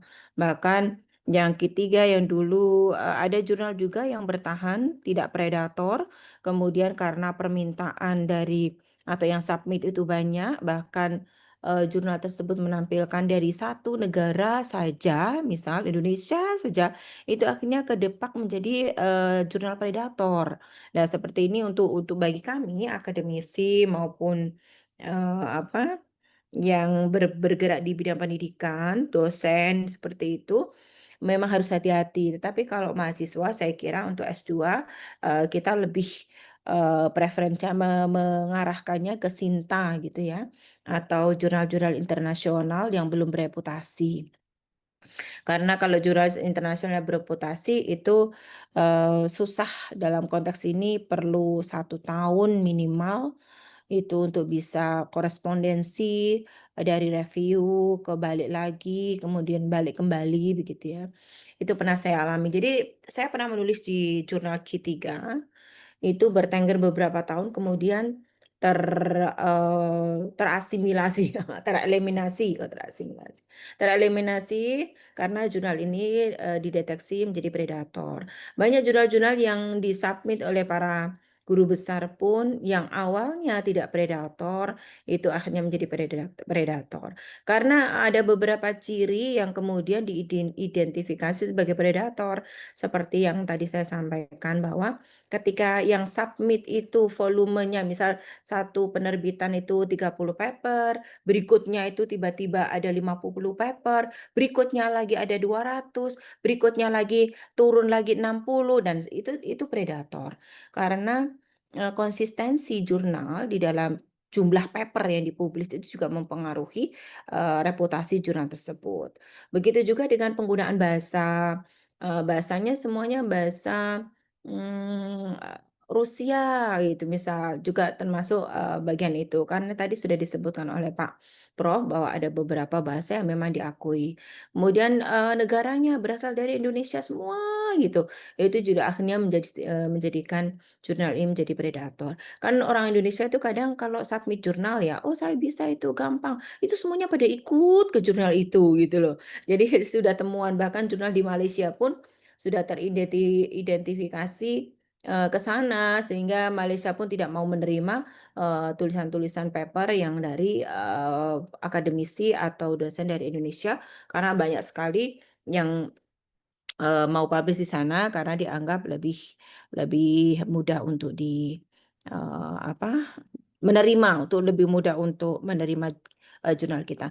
Jadi jurnal kita di UMJ pun akan mengarah ke sana. Jadi semakin bagus reputasi jurnal itu, kita tidak main-main untuk menseleksi paper, even itu dosen ataupun mahasiswa. Jadi kita tidak bisa dipaksakan, Bu ini dong, paksa dong masuk ke jurnal ini, nggak bisa. Harus melalui review yang ketat memenuhi standar jurnal tersebut. Kita sudah punya jurnal terafiliasi Sinta itu 2, yaitu Perspektif sekarang naik ke jurnal Sinta 2, nanti Independen semoga bisa naik ke Sinta yang lebih bagus. Adapun indexing ini berpengaruh juga karena indexing ini juga kalau dalam konteks SKUM itu juga menjadi penting. Indexing internasional yang diakui oleh Dikti itu EBSCO, Scopus, kemudian WOS, kemudian di sini Copernicus itu memang ada beberapa indexing yang memang diakui dan indexing ini ya indexing internasional gitu ya. Scopus itu indexing sebenarnya, Copernicus juga. Tapi untuk internal Sinta itu menjadi poin karena isunya Sinta itu nanti diharapkan bisa menggantikan Scopus bagi para penulis artikel, terutama dosen yang ada di Indonesia, supaya kewajiban untuk publikasi internasional itu tidak tergantung pada indexing luar negeri, tetapi kita juga punya begitu. Jadi itu strategi pemerintah itu sebenarnya sudah mulai, cuman karena keburu syarat-syarat yang ditentukan itu tinggi oleh pemerintah terhadap acuan-acuan bagi dosen karir akademiknya, maka akhirnya membludak seperti itu banyak jurnal predator. Bapak dan Ibu, bagian makalah itu ada beberapa poin penting ya. Pertama, judul, abstrak, keyword, introduction, metodologi, result, discussion and conclusion, dan acknowledgement seperti itu, reference, appendix. Ini sebenarnya paten ya, dalam arti template yang selalu ada di dalam jurnal. Ya, abstrak dan keyword gitu harus ada, introduction harus ada, metodologi juga harus ada, result, discussion harus ada. Tapi yang menjadi pertanyaan, kajian pustaka ada di mana Bu? Gitu kan seperti itu. Kadang kok nggak ada, teorinya kok nggak ada begitu kan. Jadi tergantung di Indonesia kan kadang ada kajian pustaka masih ditampilkan gitu. Tapi ini template internasional seperti ini. Banyak sekali jurnal-jurnal Indonesia juga sudah mulai ke sana. Jadi ada result, ada discussion and conclusion. Jadi kalau di kita kan ada metodologi kajian pustaka itu nanti akan berubah ke sini. Bagaimana cara menuliskan judul? Karakter judul yang efektif itu singkat, jelas, dimulai dengan subjek. Akurat, tidak ambigu, spesifik, hindari singkatan langka, menarik perhatian. Jadi kalau Bapak Ibu, judul itu kalau bisa jangan singkatan gitu ya. Misal menuliskan terkait dengan hal-hal yang umum, lebih baik ya dipanjangkan saja karena judul itu mempunyai poin penting untuk bisa dibaca orang. Jadi orang itu langsung tahu apa yang dimau di penelitian itu dari judul gitu. Jangan sampai atau dari paper itu dari judul, jangan sampai dengan membaca judul pembaca itu justru balik bertanya apa sih ini maksudnya begitu. Tulisan ilmiah itu clear di depan, tidak memunculkan pertanyaan-pertanyaan selanjutnya bagi pembaca. Intinya itu. Tujuan, metode, objek opsional, dan merumuskan judul ini menjadi penting. Kemudian di sini juga judul adalah bagian paling awal sebuah makalah yang secara ringkas menjelaskan isi makalah tersebut. Makanya kan di dalam riset ya, saya kembali ke belakang, riset itu kan ketika dibaca judulnya itu akan tahu metode teori yang dipakai apa, metodenya apa. Karena dilihat dari judul itu memunculkan variabel-variabel yang mungkin nanti di dalam riset itu memang wajib digunakan atau memang menjadi ukuran di dalam penyelesaian masalah. Jadi ketika judulnya tidak jelas, maka hasil di dalamnya pun nanti akan dipertanyakan terus gitu. Kemudian judul juga dibatasi data, kata gitu ya. Judul yang bagus berisi sedikit mungkin kata yang cukup untuk menjelaskan isi makalah tersebut. Ada yang menggunakan rumus TMO, tujuan, metode, dan objek. Ini yang seringkali digunakan di dalam perumusan judul.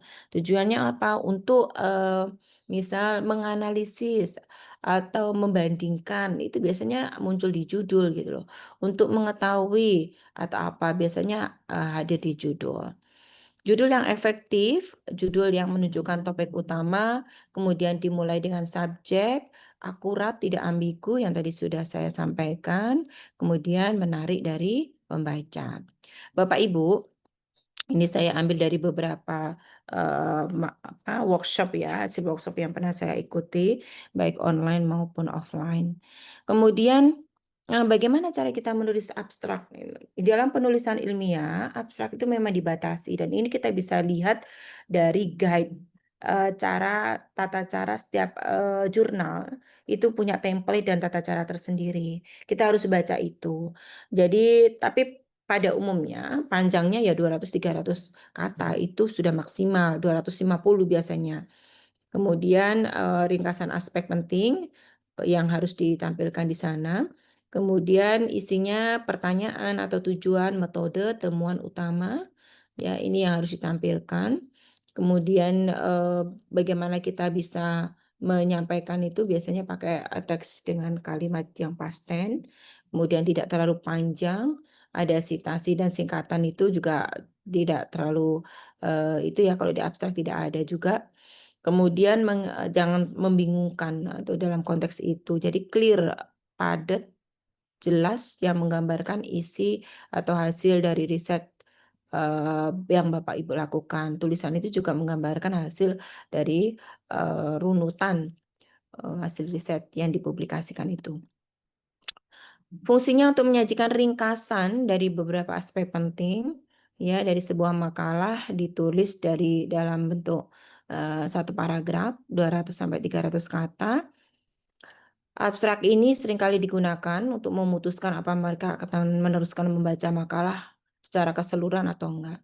Dan abstrak ini dalam konteks pemetaan novelty biasanya oleh AI yang digunakan secara cepat, Bapak dan Ibu, penggunaan AI itu boleh, tetapi senyampang ini bisa dipertanggungjawabkan secara etik dalam konteks itu. Misal contohnya, kita pakai NVivo, ya, Fast Viewers untuk memetakan yang namanya aspek penting di dalam riset untuk mencari novelty, kebaruan. Kita boleh pakai Fast Viewers. Dan Fast Viewers itu yang dibaca adalah kebanyakan abstrak-abstrak riset yang ada di jurnal-jurnal yang sudah mapan atau jurnal-jurnal yang ada di Scopus. Sehingga ketika Bapak menampilkan download hasil dari Scopus itu misal 1 menit kan bisa 100 sampai 200 jurnal kalau kita langganan Scopus itu. Bisa kita download dalam bentuk RIS, kemudian kita pakai Fast Viewers untuk menganalisis word atau kata penting di dalamnya untuk memetakan novelty itu akan kelihatan. Boleh itu AI. Jadi kalau kita menganggap oh nggak boleh, nggak bisa. Sekarang dunia sudah maju dan perlengkapan AI itu sudah banyak gitu. Kemudian tapi dengan catatan jangan kemudian Bapak dan Ibu pakai ChatGPT untuk menyusun buatkan saya tesis gitu ya nggak juga, kita akan detect pakai apa itu namanya Turnitin AI itu juga ada.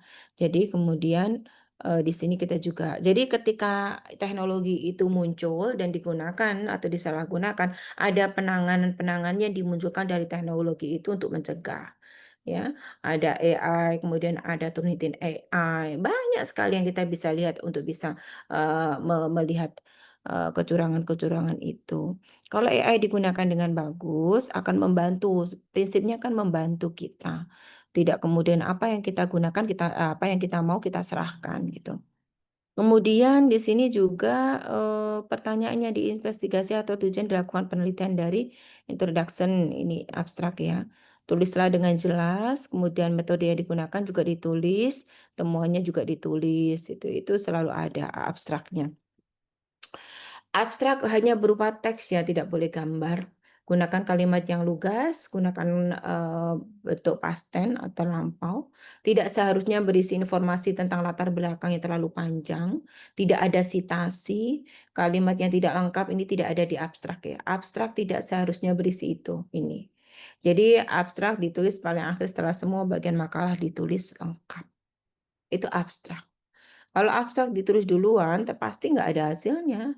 Bisa menggambarkan iya, tapi nggak cukup untuk bisa mengcapture apa itu isi dari tulisan. Maka sebenarnya abstrak itu ditulis terakhir gitu. Kemudian untuk menulis abstrak, ambil kalimat tertentu dari setiap bagian, letakkan kalimat tersebut dalam satu urutan, ringkasan dan sebagainya. Ini teknis-teknis detail ya. Sebenarnya ini harusnya masuk ke perkuliahan gitu. Bapak Ibu, kita perlu melihat kata kunci. Keyword itu kadang dianggap sepele, tapi itu penting. Bahkan dalam riset pun dipastikan keyword itu harus 5 begitu. Ya. Tujuannya untuk apa? Untuk mengindeks makalah. Jadi kalau ada orang mau mencari, misal terkait dengan judulnya, terkait dengan pemenangan A, B, C, D dalam poll ini. Nah, keyword untuk bisa mengakses jurnal atau publikasi Bapak yang Bapak Ibu tulis itu dicantumkan di situ menjadi keyword. Jadi ketika orang mau mencari pemenangan, strategi pemenangan, ya udah langsung ngeling gitu. Itu menjadi indexing. Nah, indexing ini akan menguatkan di Google Scholars Bapak Ibu. Mahasiswa itu harus punya Google Scholars juga. Jadi publikasinya bisa dilihat. Sudah diindeks berapa orang, begitu ada di situ. Jangan menggunakan kata kunci singkatan ya untuk menuliskan abstrak itu. Ini pakem-pakem pada publikasi ilmiah. Kemudian di sini ada latar belakang, menetapkan konteksnya, tujuannya dengan tinjauan pustaka terkini, nyatakan tujuan atau hipotesis, jelaskan rasional, pendekatan dan luar yang diharapkan. Bapak Ibu, di dalam jurnal yang template-nya internasional itu introduction itu akan berisi terkait dengan konteks, kemudian teori yang digunakan, kemudian jawaban sementara atau hipotesis, itu dimasukkan ke sana semua. Jadi ketika kita menanyakan mana lo ada kajian pustaka atau teori, itu masuk ke introduction kalau di jurnal internasional. Tetapi kalau di jurnal nasional biasanya itu ada sub tersendiri yang terkait dengan kajian pustaka, ada terkait dengan teori, itu ada. Kalau di internasional biasanya digabung jadi satu ke introduction, sehingga di sana itu munculnya ada teorinya yang bisa langsung mengcapture ini butuh teori tertentu. Dan ini di beberapa disertasi atau tesis juga di perguruan tinggi negeri itu dipakai. Kadang-kadang tesis itu dimulai dari statement dulu atau teori dulu di depan. Ya, di latar belakang itu loh, biasanya ada di depan itu. Menjelaskan bahwa pijakan ya isu yang kita mau teliti itu berdasarkan pada teori ini gitu. Walaupun itu cuma 3 atau 2 atau 3 baris. Ada yang seperti itu. Tapi kan tidak semudah menuliskan ada yang seperti itu gitu ya. Nah, itu kan perlu perenungan bahwa memang pijakan saya di dalam melihat tema atau judul riset itu berbasis pada teori ini gitu. Itu yang agak susah sih memang. Tapi untuk mahasiswa yang selama ini kita bimbing di UMJ kita masih pakai standar yang umum, artinya fenomena apa yang mereka mau tampilkan dan kemudian justifikasi apa yang mereka tampilkan di dalam latar belakang itu loh kita utamakan untuk bisa melihat bahwa isu itu akhirnya menjadi penting untuk kita jadikan judul penelitian. Bapak Ibu, di latar belakang misal di sini di dalam publikasi ilmiah, latar belakang itu punya fungsi untuk menetapkan konteks penelitian ya, yang dilaporkan. Kemudian sebagai diskusi utama yang tadi saya sampaikan, ada teori yang kemudian didiskusikan dengan isu yang kita mau ambil begitu. Ini standar-standar ini memang butuh latihan dan butuh ditulis. Saya pernah mengikuti workshop di UIN itu, ketika menuliskan abstrak saja, itu ada pertanyaan yang menarik, mana yang penting di dalam abstrak itu, mana yang variabel penting, mana masalahnya, itu ditanyakan. Ketika di abstrak itu nggak clear dalam hal itu, maka kadang ketika kita submit di jurnal internasional itu nggak bisa selesai atau nggak bisa lolos gitu, terutama jurnal internasional bereputasi ya. Jadi memang butuh kebiasaan untuk menulis, butuh kebiasaan untuk berpikir secara sistematis berbasis pada template jurnal ilmiah tertentu. Tapi untuk S2 dan S3, template jurnal Sinta itu sudah cukup. Karena tujuannya adalah untuk men-sharingkan, untuk men-share gagasan itu ke publik, ke masyarakat.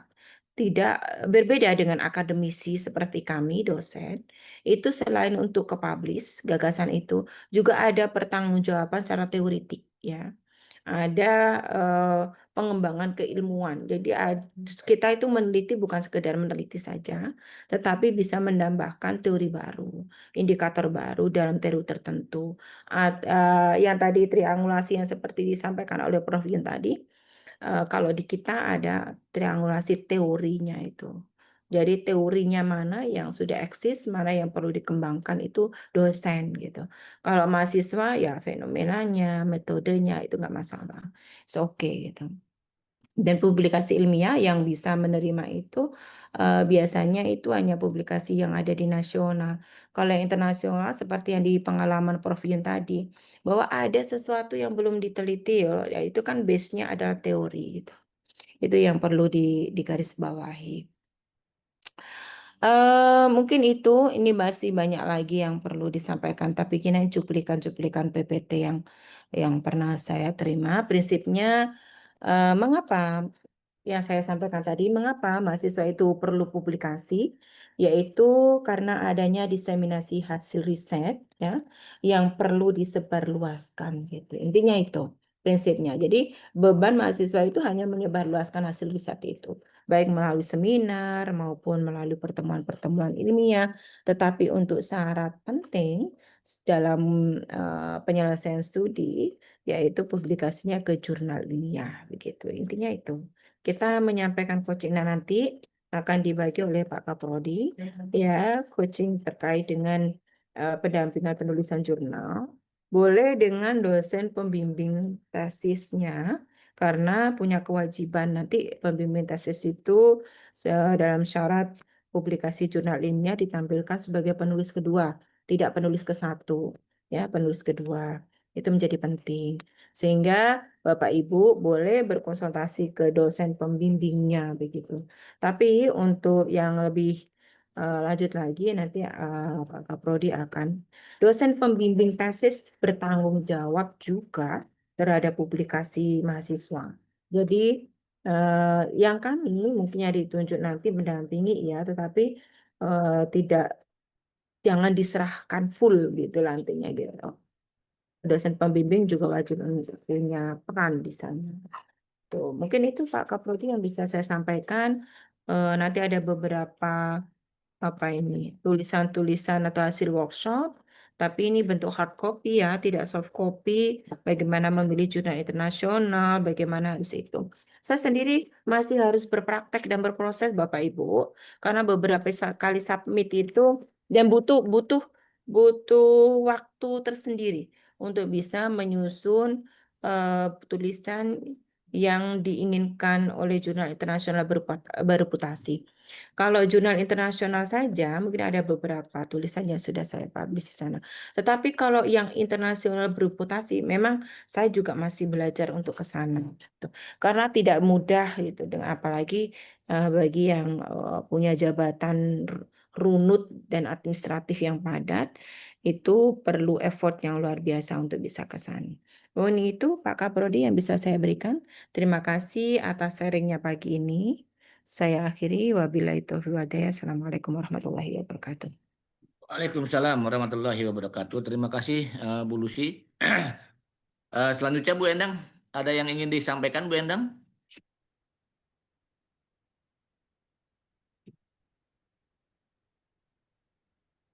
Oke, jadi izin teman-teman sekalian, tadi materi yang sudah diberikan oleh Pak Prof. Yunanto dan juga Bu Lucy adalah bagian kita untuk menjadikan materi awal sebelum nanti akan ada pengelompokan sesuai dengan kompetensi dosen dan juga sesuai dengan bimbingan tesis ya Bu Lucy ya.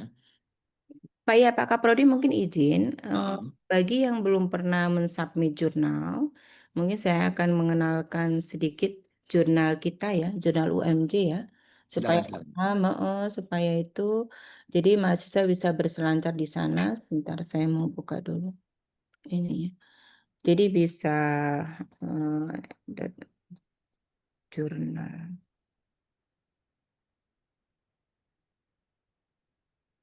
Oke. Ntar ini sama nanti itu di Apsipol itu di apa namanya di laman webnya itu aja Jurnal Ilmu Politik di Universitas Indonesia. Jadi mungkin bisa disubmit di sana juga. Bapak Ibu, kita itu punya laman web jurnalumj.ac.id. Ini isinya semua jurnal yang ada di UMJ, baik proceeding maupun jurnal-jurnal yang sudah tersinta. Jadi sudah banyak jurnal yang dimiliki oleh UMJ begitu. Nah, salah satunya jurnal di sini ada Independen yang kita miliki, Ilmu Politik, itu sebentar lagi juga akan diproses ke Copernicus indexingnya. Nah, ini jurnal independen. Ya, jurnal independen ini pengelolanya sudah Pak Ali. Dari jurnal independen ini kalau kita mau melihat, berapa penerbitan itu diarsip. Sudah sampai 2025 volume 6. Nah, tapi sampai saat ini memang kita belum menambahkan jumlah paper yang ada di masing-masing volume. Jadi jumlah paper ini yang ada di masing-masing volume itu masih 6 paper gitu. Dan ini 6 paper ini untuk slot internal. Slot internal itu seperti kayak saya ini sama Mbak Fahmi kayak gini-gini. Nah, slot internal, slot yang berasal dari Universitas Muhammadiyah Jakarta, dari 6 paper itu maksimal 3 paper saja. Gitu. Jadi tidak boleh semuanya 6 paper mahasiswa Universitas Muhammadiyah Jakarta, nggak boleh. Jadi nanti ke depan kalau memang ada kebutuhan itu mungkin akan diperbanyak slot jurnal ini jumlah papernya, tetapi dengan konsekuensi ya kalau itu 6 jadi separuhnya cuma 3, yang 3 itu dari luar, itu sudah maksimal. Kalau nanti itu 12, 6 dari dalam sudah paling maksimal yaitu 6 dari dalam itu dan 6 dari luar UMJ. Ini yang kita jaga, karena kalau tidak dijaga seperti itu, maka ini tidak akan bisa lagi diajukan untuk Sinta, begitu ceritanya. Jadi ini perlu berhati-hati di dalam penerbitan seperti ini. Kemudian yang kedua, nanti mahasiswa bisa kok submit ke jurnalnya begitu. Login dulu, register dulu, bikin akun dulu begitu. Nanti bisa submit. Itu cara. Coba Bapak Ibu mencoba untuk login, bikin akun, kemudian publish tulisan yang bukan syarat untuk lulus tesis ya. Nanti kalaupun itu ada kan syarat untuk sidang. Itu publish dulu, baru nanti kita bisa lihat ada review, masih belum double blind ya. Reviewnya masih 1. Untuk syarat Sinta 2 itu harus double blind review, kemudian reviewnya harus dari 4 negara, itu Sinta 2. Kita masih Sinta 5, masih paling bawah. Dan tadi disebutkan oleh Prof. Yun itu belum juga dinamakan bereputasi tinggi gitu ya. Tapi setidaknya kita sudah masih indexing Sinta gitu loh, kita di sana. Jadi itu penting. Bapak Ibu coba cek kembali ke jurnal.umj.ac.id. Di sana ada 8 jurnal milik FISIP ya, Independen, KAIS, kemudian Pentahelix, kemudian Swatantra, Bincang Komunikasi, dan Perspektif. Yang sudah Sinta 2 itu perspektifnya. Kalau kita mau lihat about Sinta, misal about the journal begitu ya, ini fokusnya apa? Ada di sini fokus and scope, ini menjadi penting gitu.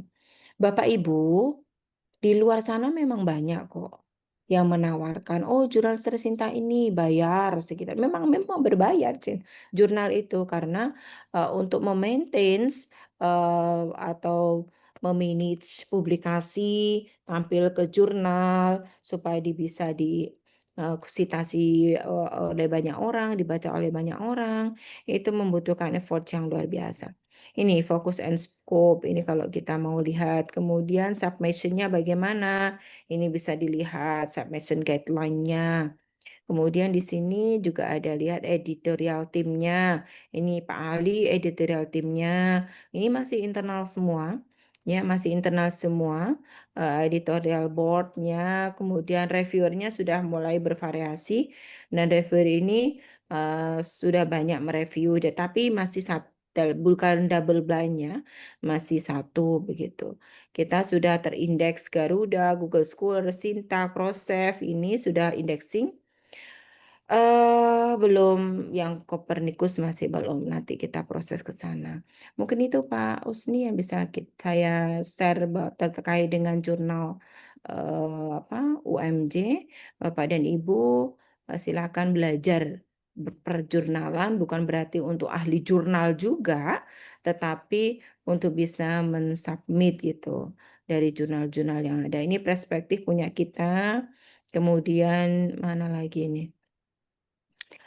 Banyak di sini bisa dicek satu-satu karena UMJ punya banyak jurnal karena ada 10 fakultas. Masing-masing fakultas bisa 2 atau 3 jurnal. FISIP aja ada 8, itu luar biasa FISIP itu.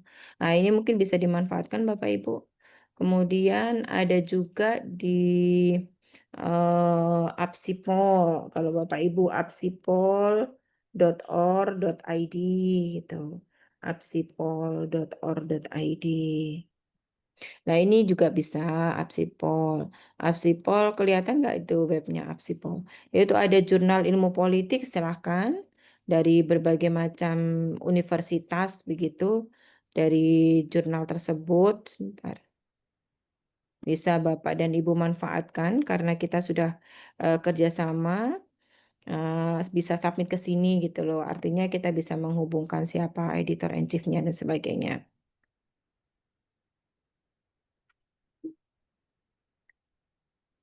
Kok suaranya jadi 2 kali muncul, kenapa? Ini ada UGM, ada semuanya, UMJ, USU, FISIP UNAN, Wali Songo. Wali Songo ini sudah Sinta 2, kemudian UGM juga, kemudian Undip itu juga. Jadi Bapak dan Ibu bisa submit di sini. Ini beberapa jurnal yang bisa Bapak dan Ibu submitkan. Kalau di UNER ini kebetulan saya termasuk reviewnya. Kemudian di UKI itu saya termasuk reviewer jurnal di sana. Terima kasih, mungkin itu Pak Kaprodi. Saya akhiri. Nah, saya kembalikan kembali ke Pak Kaprodi. Baik, terima kasih ya Bu Lucy ya atas paparannya. Baik, teman-teman, mungkin nanti kita akan lebih fokus pada pengelompokan yang akan Prodi lakukan. Pengelompokan Prodi itu berdasarkan pada bimbingan tesis dan juga pada kompetensi dari dosen itu. Jadi nanti ada apa istilahnya silang, subsidi silang lah gitu maksudnya. Apa istilah subsidi silang itu ada. Jadi kalau misalnya nanti ada yang memang kompetensi dosennya bukan pembimbing tesis, tapi ada jurnal yang akan terbitkan, maka nanti akan melibatkan banyak pihak. Saya pikir sudah jam 11 ya. Bu Endang masih ada yang ingin disampaikan, Bu Endang? Karena saya juga ada urusan domestik nih Bu Lucy. Jadi nanti output dari ini semua, nanti teman-teman akan menerima pengelompokan jurnal. Jadi nanti yang bimbingan coaching dengan Bu Lucy, dengan Bu Endang, dengan saya atau dengan Pak Yunanto atau dengan Pak Asep nanti akan diberikan secara tertulis. Begitu ya Bu Lucy ya. Jadi semuanya terfokus Ya. sehingga lulus dengan jurnal yang bereputasi dan juga teman-teman akan lebih mudah ke depannya. Saya pikir itu Bu Lucy. Terima kasih Teman-teman Pak. sekalian. karena saya juga harus izin pamit. Ini hari, sama nih hari Sabtu Sini ada ini urusan apalagi itu. dengan Iya. Aisyah. Dengan Aisyahnya sudah siap dan dia sudah marah-marah aja minta dianterin. Sekali lagi saya minta maaf pada pagi hari ini dan selamat menjalankan ibadah puasa ya. Mohon maaf lahir dan batin. Mohon maaf lahir dan batin, Bung Ris dan Mohon maaf lahir dan Alvino dan batin, Pak teman-teman Usni, Bu semua. Lucy. Sama-sama, Apabila selama Mas ini kita Intan, sama-sama. berinteraksi ada yang kurang berkenan, Terus nanti saya mohon dimaafkan menjelang bulan suci Ramadan ini. Salam puasa untuk warga semua di rumah.